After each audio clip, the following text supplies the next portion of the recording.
सब चुनावी वायदे हैं इनके, ये सब चुनावी बातें हैं। अगर इनको सचमुच में ही महिलाओं से लेना देना होता तो ये संसद में वो पॉलिसीज लाते जिनसे कि महिलाओं पर अपराध रुकते। आज वो अलग है। प्रधानमंत्री जी लाल किले पे खड़े होकर कहते हैं कि हमारी संस्कृति है महिलाओं का सम्मान करना, तो ये कहने की बातें हैं। असल सच्चाई ये है कि ये जो हमारी आज संस्कृति है ये पुरुष प्रधान संस्कृति है और इसी को ये सरकार पालित पोषित कर रही है। पुरुष प्रधान सरकार क्या इस मामले में? देखिए, आज कोई भी सरकार जो है वो महिला सशक्तिकरण जो का उनका कोई भी मुद्दा नहीं है, चाहे वो किसी की राज्य की सरकार हो चाहे वो केंद्र की सरकार हो। कोई सरकार आज महिलाओं की सुरक्षा के मामले में कोई भी विचार नहीं कर रही है। ये सिर्फ महिला जो मुद्दे, ये जो लोग जो स्लोगन देते हैं कि जहां हुआ बहुत हुआ महिलाओं पर वार, अब की बार ये सरकार हमें चाहिए, हम महिलाओं का सम्मान करते हैं, ये सब चुनावी वायदे हैं इनके, ये सब चुनावी बातें हैं। अगर इनको सचमुच में ही महिलाओं से लेना देना होता तो ये संसद में वो पॉलिसीज लाते जिनसे कि महिलाओं पर अपराध रुकते। आज निर्भया के कांड को आज 2012 से लेकर 2023 आ गया है ना। आज 11 साल हो चुके हैं, लेकिन आप देखिए अभी तक भी जस्टिस वर्मा कमेटी की सिफारिशों को लागू नहीं किया गया है। तो सचमुच में अगर सरकारें संवेदनशील होती महिलाओं के प्रति तो जस्टिस वर्मा की सिफारिशों को लागू करते, कुछ ऐसे सख्त कदम उठाते कि महिलाओं पर जो अपराध करने वाले हैं वो डरते।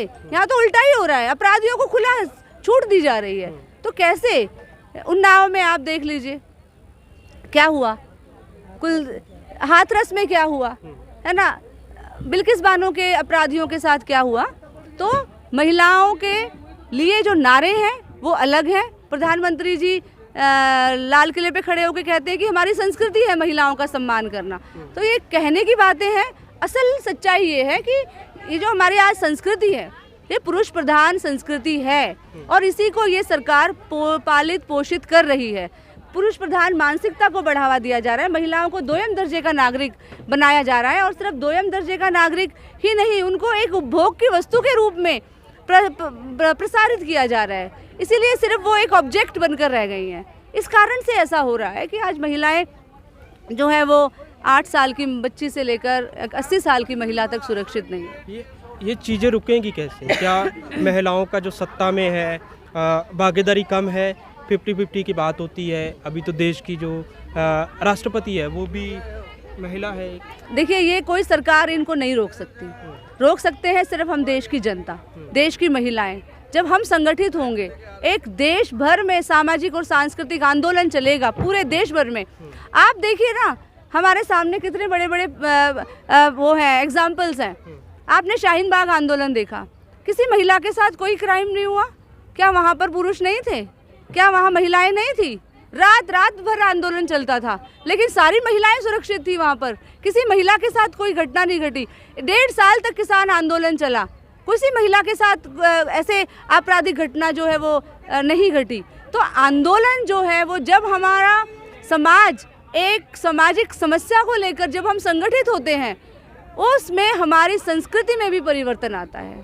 तो आज एक उन्नत संस्कृति की ज़रूरत है, उन्नत नैतिकता की ज़रूरत है।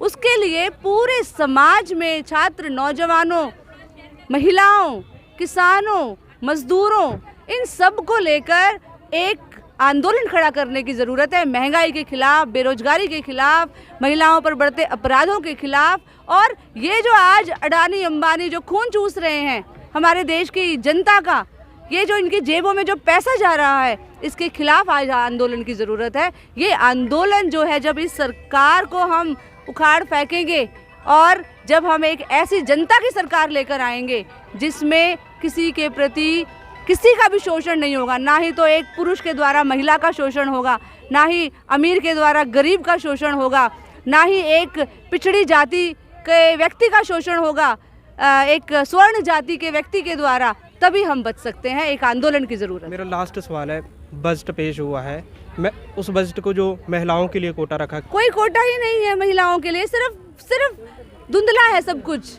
ये सिर्फ बोलने का है। सिर्फ वोट का है, ये कुछ भी नहीं है, कुछ नहीं दिया गया इस बजट में, ये सिर्फ दिखावा है। और इसमें इस बजट के इन लोगों को पास असल में जनता के को देने के लिए कुछ है ही नहीं। पर उनके द्वारा क्या कहा गया है कि जो ये तो काफी योजनाएं महिलाओं के लिए लेकर आए हैं। देखिए बहुत सारी योजनाएं जो है वो लेकर आएंगे, लेकिन हम कहते हैं योजना सिर्फ एक ही है, वो है इस देश की महिलाओं को सुरक्षा देना। सबसे बड़ी योजना जो है वो आप लागू करिए, और सुरक्षा तभी मिल सकेगी जब आप रोजगार देंगे।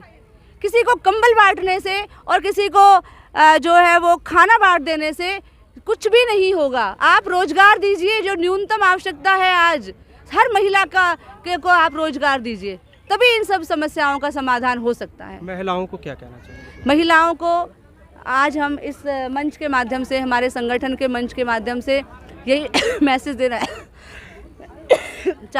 कि आज महिलाओं को संगठित होने की ज़रूरत है।